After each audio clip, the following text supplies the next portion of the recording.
ఆ అడవికి ఏం జరిగింది? ఒకేసారి అన్ని చెట్లు ఎలా కూలిపోయాయి? ఏ చెట్లు కూలాయి? ఎన్ని కూలాయి? వాటితో అటవీ శాఖకు లాభమెంత? నష్టమెంత?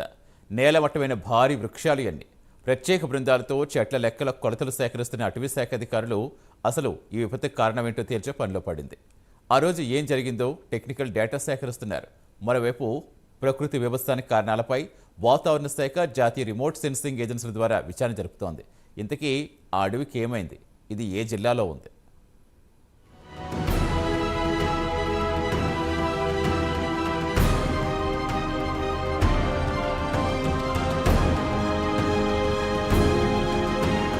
ములుగు జిల్లా మేడారం తాడ్వాయి మధ్య అభయ అరణ్యంలో ప్రకృతి బీభత్సంపై అటవీ శాఖ ఎటూ తేల్చుకోలేకపోతుంది. నేలమట్టమైన చెట్ల లెక్కలు తేల్చే పనిలో పడింది. అటవీ శాఖ చరిత్రలోనే ఎప్పుడూ కనీ విని ఎరగని బీభత్సం అభయ అరణ్యాన్ని తుడిచిపెట్టుకుపోయేలా చేసింది. విలువైన వృక్ష సంపద నేలమట్టమైంది. ఈ విపత్తుకు కారణాలపై అటవీ శాఖ అన్ని కోణాల్లో విచారణ జరుపుతుంది. ఒకవైపు మెటీరియోలాజికల్, శాటిలైట్ డేటా ఆధారంగా ఆ రోజు ఏం జరిగిందో వివరాలు సేకరిస్తున్న అటవీ శాఖ, మరోవైపు వాతావరణ శాఖ రిమోట్ సెన్సింగ్ ఏజెన్సీల ద్వారా విచారణ జరుపుతుంది. హెవీ రెయిన్స్ తో ఒక సుమారం 200 హెక్టర్స్ అంటే 500 ఏకర్స్ దాకా ఫారెస్ట్ ఏరియా చాలా ఎఫెక్ట్ అయింది. సిన్స్ లాస్ట్ 3-4 డేస్ మా స్టాఫ్ వాళ్ళు, మా ఎఫ్డిఓ గారు, నేను, నా సీనియర్స్, నా సిసిఎఫ్ గారు, ఇవాళ మా పిసిసిఎఫ్ గారు కూడా వచ్చారు. వాళ్ళు చూశారు అక్కడ ఏం జరిగింది, ఎట్లా జరిగింది. డీటెయిల్డ్ రూట్ కాజ్ అనాలిసిస్ కోసం నేను ట్రై చేస్తున్నాను. నా డిపార్ట్మెంట్ నుంచి కూడా ట్రై చేస్తున్నాను. కంప్లీట్ ఎన్యూమరేషన్ ఒక 5 to 6 డేస్లో we will do complete enumeration. అంటే అక్కడ what is the total number of trees which has felled. ఆ ఎన్యూమరేషన్ 5 to 6 డేస్లో కంప్లీట్ అవుతుంది. ఇప్పుడు మళ్ళీ రెయిన్స్ వస్తున్నాయి. ఆ రెయిన్స్తో నా ఎన్యూమరేషన్కి కొంచెం ఇష్యూ ఉంటుంది.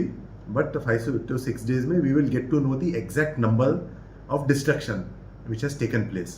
ఇది ఎందుకు అయింది, అక్కడే ఎందుకు అయింది, వాట్ ఈస్ ది రీజన్, దానికోసం ఎన్ఆర్ఎస్సి, ఐఎండి వాళ్ళ సైంటిస్ట్తో డిస్కషన్ జరుగుతుంది.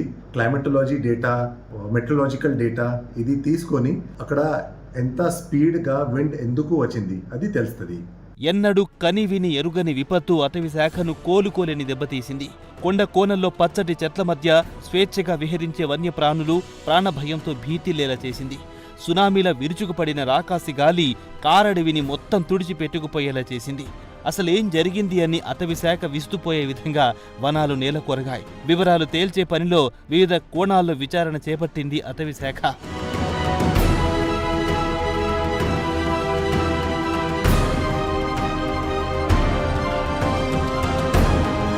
విపత్తు జరిగిన ప్రాంతాన్ని పీసీసీఎఫ్ రాకేష్ డోబ్రియల్, అటవీశాఖ ఉన్నతాధికారులు, టెక్నికల్ టీం పరిశీలించారు. మెట్రోలాజికల్, శాటిలైట్ డేటా ఆధారంగా ఆ రోజు ఏం జరిగింది, ఎన్ని నిమిషాల పాటు రాకాసి గాలి ఈ అడవిలో బీభత్సం సృష్టించింది, చెట్లు గాలిలో ఎంతసేపు, ఎన్ని మీటర్లు ఎత్తు ఎగిరిపడ్డాయి అనే వివరాలు సేకరిస్తున్నారు. దీని ఎందుకు, ఏ కారణాల వల్ల ఇది జరిగింది దానికి చూడడానికి ఇవాళ నేను ఫీల్డ్లో వచ్చాను. ఇప్పుడు మొత్తం అడవి తిరిగి వచ్చాను. దాదాపు అన్ని రకాల చెట్లు కూడా ఇక్కడ పడిపోయి ఉన్నాయి. కొన్ని చెట్లు అయితే సగానికి పడిపోయినాయి, కొన్ని పూర్తిగా ఎరువులతో సహా పడిపోయి ఉన్నాయి. ఎప్పుడు కూడా నాకు కూడా దాదాపు ఒక 37-38 సంవత్సరాలు అవుతుంది ఫారెస్ట్ డిపార్ట్మెంట్లో. ఇటువంటి ఎప్పుడో జరగలేదు. ఇది ఎందుకు జరిగిందంటే దానికి ముఖ్యమైన లోకల్ క్లైమేటిక్ కండిషన్. ఇప్పుడు మీరు హిమాచల్ ప్రదేశ్, ఉత్తరాఖండ్ అటువంటి ఏరియాలో క్లౌడ్ బస్ట్ అని అంటారు. అంటే ఇది మిక్స్. ఒకేసారి ఏమైతుందంటే ఒకే ప్లేస్ పెద్ద ఎత్తున క్లౌడ్ కిందికి వస్తాయి. దాని రెయిన్స్ కూడా వస్తుంది, పెద్ద గాలి కూడా వస్తుంది. దానివల్ల పెద్ద డిప్రెషన్, ఒక వైక్యూమ్ క్రియేట్ అయిన తర్వాత ఆ ఫోర్స్ కి ఎక్కడెక్కడే ఏ సైడ్ నుంచి ఆ గాలి పోయింది, ఆ పెద్ద వర్షం పోయింది, అక్కడ చాలా మటుకు ఈ ట్రీస్ పడిపోయి ఉన్నాయి. ఇటువంటి ఎక్కడ జరగలేదు. కానీ దీనికి ఇంకా ఫర్దర్ స్టడీ చేయడానికి మేము ఎక్కడైతే మెట్రోలాజికల్ డిపార్ట్మెంట్ కానివ్వండి, ఎన్ఆర్ఎస్సి కానివ్వండి, ఎక్కడైతే ఎక్స్పర్ట్స్ ఉన్నారో వాళ్ళని కూడా పిలుచుకొని దీనికి ఒకసారి స్టడీ కేస్ కింద మేము సిద్ధంగా ఉన్నాము. తర్వాత ఇదే విధంగా ఒక స్పెషల్ రిపోర్ట్ తయారు చేసి గవర్నమెంట్ ఇండియా కూడా పంపించాలి. ఎందుకంటే పెద్ద ఎత్తున ఎంత దౌర్జన్యం, ఇంకా ఇన్ని చెట్లు ఒకేసారి పడిపోవడం అయితే ఎప్పుడూ జరగలేదు. దాని మీద ఒక స్పెషల్ రిపోర్ట్ కూడా గవర్నమెంట్కి ఇవ్వడం జరుగుతుంది. అదే విధంగా గవర్నమెంట్ ఇండియా కూడా జరుగుతుంది. తర్వాత దీనికి ఎక్స్పర్ట్ కమిటీ ఫర్దర్ స్టడీ చేస్తుంది.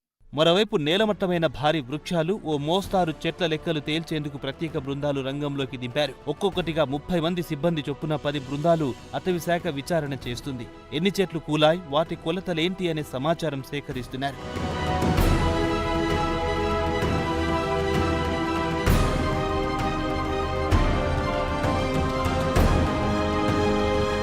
రెండు 204 హెక్టార్లలో 70,000కు పైగా భారీ వృక్షాలు నేలమట్టమైనట్టుగా ప్రాథమిక అంచనా. వేర్లతో సహా 50 నుంచి 60 రకాల వృక్ష సంపద నేలమట్టమైనట్టుగా గుర్తించారు. వాటిలో టేకు, నల్లమద్ది, జిట్రేగి, బూరుగు, ఎర్రమద్ది, బొజ్జ, మారేడు, తెల్లమద్ది, నేరేడుతో పాటు వివిధ రకాల విలువైన వృక్ష సంపద నేలమట్టమైనట్లుగా తెలుస్తోంది. 500 ఎకరాలలో 78,000 చెట్లు ఆ గాలికి మొత్తం 31వ తారీఖు నాడు కురిసినటువంటి భారీ వర్షాలు, మరొక రకమైనటువంటి సుడిగాలి రావడంతో 78,000 ఓన్లీ డ్రోన్ కెమెరా ద్వారా, కానీ చెట్టు నుంచి చెట్టు కౌంట్ చేస్తే అది లక్షలలో ఉండొచ్చు అనేది అనిపిస్తా ఉంది. దీన్ని మరి టొరండో అంటే ఒక రకమైనటువంటి సుడిగాలి వీచి ఇన్ని 100 ఎకరాల్లో చెట్లు మొత్తం కూడా నష్టపోవడం జరిగింది. తాడ్వాయి టు మేడారం మధ్య, అటు తాడ్వాయి, ఇటు మేడారము, అటు షాపెల్లి, ఇటు కొండపర్తి, ఈ మధ్యలో ఉన్నటువంటి 500 ఎకరాలలో ఈ డ్యామేజ్ జరిగింది. కానీ మొత్తం జంగల్లో మొత్తం ఈ సుడిగాలితోటి ఎట్లా నష్టం జరిగిందనేది బయటకు వస్తూ ఉంది. కాబట్టి సెంట్రల్ గవర్నమెంట్ ఇది ఒక ప్రత్యేక దృష్టి పెట్టి ఈ మళ్ళీ రీప్లేస్ చేసుకోవడానికి, అది నేషనల్ మన వైల్డ్ లైఫ్ సాంచురీ అది.